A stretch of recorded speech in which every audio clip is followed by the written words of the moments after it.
वर्षों पुराना एक गगनचुंबी पेड़ था। ये पेड़ ना जाने कितने सालों से इस तरह से सिर उठाकर खड़े है। इस पेड़ के बाद कुछ मीलों तक एक विशाल जंगल शुरू होती है। देखकर लगेगा कि जैसे ये लंबा पेड़ अपना सिर उठाकर इस जंगल को पहरा दे रहा है। ये जंगल सिर्फ बड़ा ही नहीं बल्कि बहुत घना था और इस जंगल के बीच से एक लंबी नदी बहती है। और इस जंगल में यह एक डरावनी जगह है, बिल्कुल प्रेत बाहित वातावरण। यहाँ एक गुफा है। गुफा में प्रवेश करने के लिए एक छेद है और यह छेद ही गुफा का प्रवेश द्वार है और यह छेद गुफा के अंदर तक गया है।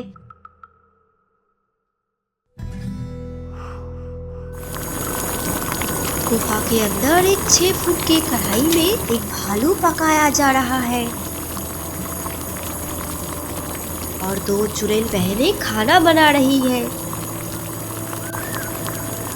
एक का नाम है खाऊ और दूसरे का नाम है माऊ।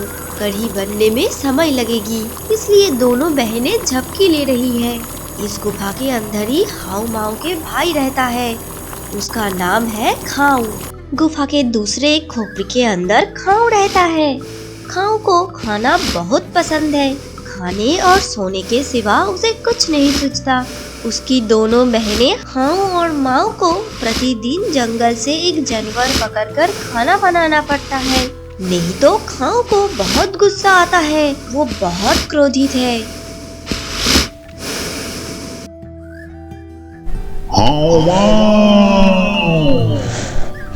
खाऊ पुकार रहा है। इस आवाज को सुनकर माऊ जल्दी उठ गई और वो समझ गई कि उसकी भाई जाग गया है। माऊ अब तक सो रही थी तो खाऊ ने अपनी लंबी हाथ बढ़ाकर उसे जगा दिया।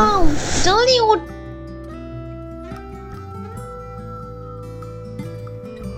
भाई बुला रहा है।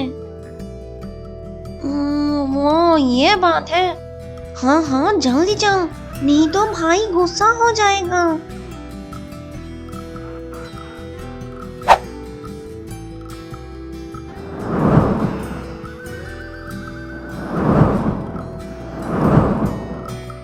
लंबे समय से सो के उठने के बाद खाऊ को बहुत भूख लगा था तो 2 बहनें सामने आते ही उसने कहा, भूख के मारे पेट में चूहा दौड़ रहा है, जल्दी बताओ आज खाने में क्या है, मुझसे और रहा नहीं जाता।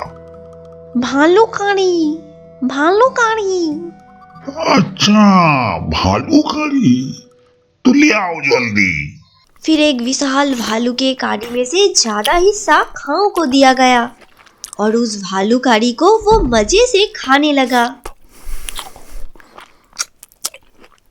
अगले दिन रात में माऊ एक नई शिकार की खोज में निकली थी और एक झाड़ी के पीछे आकर रुकी। उस वक्त दूर से एक बाघ धीरे धीरे इस तरफ आ रहा था।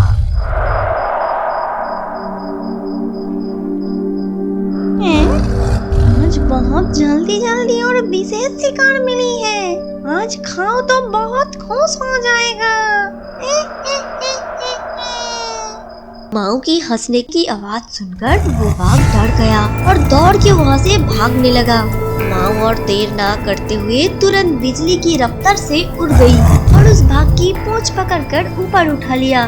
माऊ ने बाघ को एक हाथ में लिया और अपनी गुफा की ओर चल पड़ी। बाघ को पकाकर भाई खाऊ को खिलाएगी और दोनों बहनें भी खाएगी। फिर दोनों बहनों ने बाघ को मार डाला और उसे एक बड़ी कढ़ाई में पकाने लगी। पकाने में थोड़ा समय लगेगा तो इस बीच दोनों बहनें हमेशा की तरह थोड़ी झपकी ले रही है। रोज की तरह खाऊ नींद से उठ के दोनों बहनों को बुलाया। खाऊ तो उठी लेकिन माऊ गहरी नींद में थी, इसलिए उसे रोज की तरह उठाना पड़ रहा है।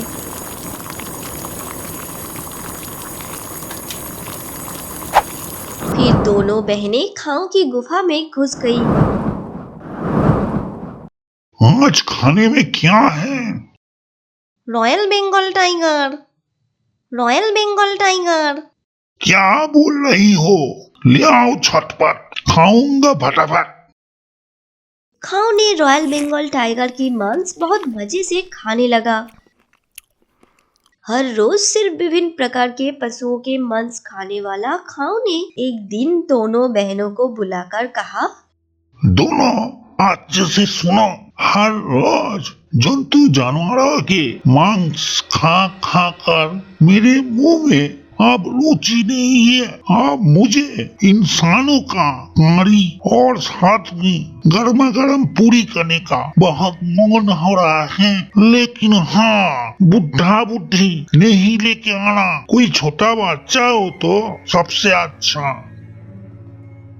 बुढ़ा बुढ़ी नहीं चाहिए, अब छोटा बच्चा कहाँ से लाएगा? ये सोचकर हाउ बहुत चिंता में पड़ गई। तो माऊ से पूछा, दीदी मुझे एक उपाय बता दे, मैं कैसे एक बच्चे को पकड़ूंगी? तुझे किसी गांव में जाना होगा, क्योंकि शहर के बच्चे बहुत होशियार होते हैं, लेकिन गांव के बच्चे बहुत भोले और सरल होते हैं, वे उतने होशियार नहीं हैं। रॉकेट की गति से सैकड़ों किलोमीटर का सफर तय करने के बाद माओ एक जगह रुकी और अच्छी तरह से देखा कि वो जगह एक दूर दराज का गांव है। घरों को देखें तो समझ आता है कि यहाँ कुछ गरीब लोग रहते हैं। फिर गांव के बगल में एक जंगल, नाम जंगल महल। माँ यहाँ आकर रुक गई और मन ही मन सोचने लगी कि इस जगह पर एक स्कूल बनाया जाना चाहिए, लेकिन उससे पहले कुछ पेड़ों को काट कर साफ करनी पड़ेगी। फिर माँ ने अपने मुंह से एक चमत्कारी रोशनी निकलने लगी और उस रोशनी के कारण सारे पेड़ एक एक करके साफ होने लगा। पेड़ों के एक छोटे से हिस्सों को साफ करने के बाद फिर से अपने मुंह से वो रोशनी छोड़नी शुरू कर दी।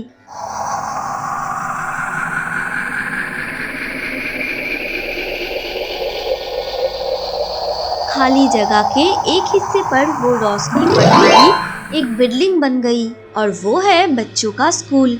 और इस स्कूल के ऊपर एक साइन बोर्ड है जिसके ऊपर लिखा है फ्री स्कूल विद फूड।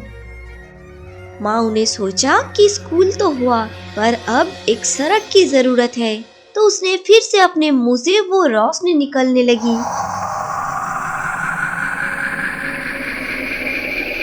और उस रोशनी से एक सड़क बनाने लगी। स्कूल के सामने इस सुंदर सड़क को देखकर नहीं लगेगा कि किसी चुड़ैल ने अपनी भूतिया कांड से ये सब बनाई है।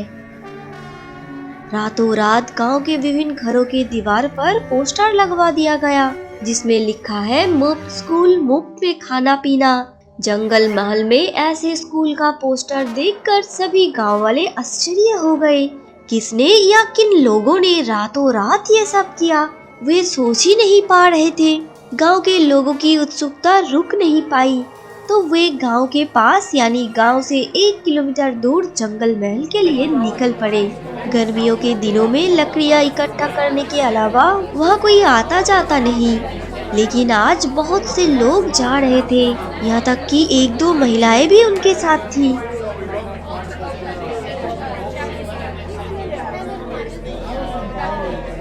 गांव के लोग अच्छी तरह से व्यवस्थित स्कूल और सड़क को देखकर चौंक गए। पेड़ों को काटकर और सफाई करके सब कुछ कैसे हो गया? गांव में किसी को तो कुछ पता नहीं चला। तो गांव वालों को शक हुआ कि जरूर ये काम कोई चुड़ैल या प्रेतात्मा की होगी, इसलिए कोई भी डर के मारे स्कूल के सामने नहीं गया। और कुछ देर बाद सभी लोग फिर से गांव लौटने लगे। गांव लौटकर सब लोग मुखिया के पास गया। मुखिया जी सब कुछ सुनकर कहा, ये सब जरूर भूतिया कांड होगा, नहीं तो ये सब रातों रात कैसे संभव? नहीं, किसी भी बच्चे को उस भूतिया स्कूल में भेजने की जरूरत नहीं है। गांव के सभी लोगों ने मुखिया जी के आदेश का पालन किया, पर एक परिवार ने नहीं कर सका। मरा हुआ राम गोपाल का परिवार। उसके घर में विधवा पत्नी गीता और इकलौता बेटा महिम है। कमाने वाला कोई नहीं। अधिकांश दिन उन्हें बिना भोजन के रहना पड़ता है। पिताहीन असहाय पुत्र महिम ने अपनी माँ से कहा, मैं किसी का बात नहीं मानूंगा, मैं वहाँ जाऊंगा जानती हो माँ, वहाँ मुफ्त में खाना मिलेगा। मैं कल से कुछ नहीं खाया, मुझे बहुत भूख लगी है। माँ, मैं वहाँ जाऊँगा ना? बोलो ना माँ। हाँ बेटा, तू जाएगा, जरूर जाएगा। मैं एक माँ होकर थोड़े से भोजन के लिए तेरा ये दर्द और सहन नहीं कर सकती। भूख की जलन एक भयानक जलन है। एक भूखा इंसान थोड़े से भोजन के लिए निडर होकर कुछ भी करता है। महिम उसका उदाहरण है। साहसी महिम धीरे धीरे उस रहस्यमय स्कूल के तरफ बढ़ने लगा।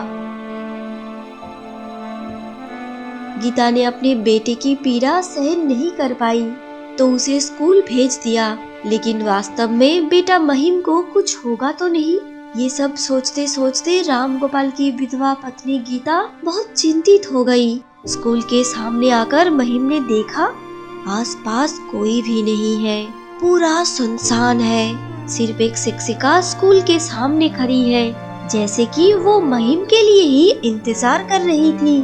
सुंदरी सुशीला इस शिक्षिका असल में एक डरावनी चुड़ैल है, पर ये किसी को नहीं पता। माँ चुड़ैल शिक्षिका की बेस में थी। देखते ही देखते दिन ढलकर शाम हो गई। महिम अभी भी घर नहीं लौटा तो गीता बहुत परेशान हो गई।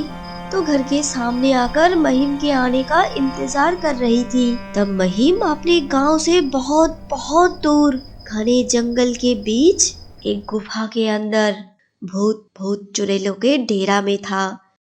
लेकिन महिम यहाँ आकर भी जरा सा भी नहीं डरा। ये देख हाउ माऊ और खाऊ तीनों भाई बहने हैरान हो गए। तब खाऊ ने महिम को कहा, आज मैं तुझे खाऊंगा। ये सुनकर तुझे डर नहीं लग रहा? तू ऐसे चुपचाप कैसे खड़ा है? तुझे रोना भी नहीं आ रहा है? नहीं, मुझे डर भी नहीं लग रहा और रोना भी नहीं आ रहा। अधिकांश दिनों में हमारे घर पर खाना नहीं रहता है। मुझे एक दिन भूखा मरना ही होगा। इतना कष्ट सहने के बदले तुम लोग मुझे मर के अभी खा लो तो तुम लोगों का पेट भी भरेगा और मुझे भूख से छुटकारा भी मिलेगा। तुम क्या बोल रहा है लड़का? सुना है इंसान बहुत चतुर होता है, एक दूसरे को परेशान करते हैं, और आप इंसान ही भूखे मर रहे हैं। हैरान करने वाली बात है। अरे नहीं, कुछ लोग हैं जिनके पास ढेर सारा खाना है और ऑटोक्लिनिक लाइटें से सजा हुआ रेस्टोरेंट में जाकर महंगे महंगे देसी विदेशी खाना खाते हैं, और जितना खाते हैं उससे ज्यादा खाना बर्बाद करते हैं। मैंने अपने आँखों से देखा है और खाने की तस्वीरें लेकर फेसबुक में पोस्ट करके दुनिया भर के लोगों को दिखाता है। लेकिन ज्यादातर लोगों को 2 वक्त के खाना भी नसीब नहीं होता। सड़क किनारे पतीले लेकर बैठता है कुछ खाने के लिए। न जाने कितने लोग भूखे मर रहे हैं, देखकर बहुत दर्द होती है। चुप, एकदम चुप। ये तुमने क्या सुनाया? और नहीं सुन पा रहा है मैं। अभी चुप हो जाओ तुम। ये लड़के को अभी कुछ खाना देकर उसे अपने गांव छोड़ के आओ। बोरी बोरी दाल, चावल, गेहूं और विभिन्न खाद्य सामग्री के साथ माँ ने महिम को उसके घर लौटाया था। अब महिम के घर में खाने की कमी नहीं है। खा बेटा, अच्छे से खा। आज से मैं तुझे 2 वक्त का खाना पेट भरकर दे सकूंगा। अब तुझे खाली पेट नहीं रहना पड़ेगा। इस घटना के बाद से खाओ बहुत उदास हो गया था, इसलिए उसे नींद नहीं आ रहा था। इतने दिनों से वो सोचता था कि इंसान बाकी जीवों के ऊपर नियंत्रण और हुक्म करके खुद भोग विलास में डूबे रहते हैं, लेकिन अब उसे समझ आया कि असल में ऐसा बिल्कुल नहीं है। सिर्फ कुछ लोग समता पर आकर सब कुछ भोग कर रहे हैं और ज्यादातर लोगों के घर में अभाव ही अभाव। इंसान एक ऐसा जीव है जो सिर्फ दूसरे जीवों को परेशान नहीं करता बल्कि खुद भी परेशान है, बेचारा।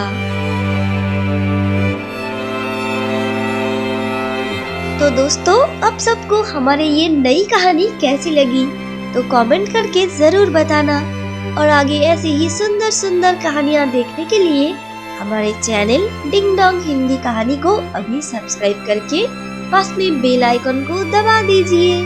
Thank you.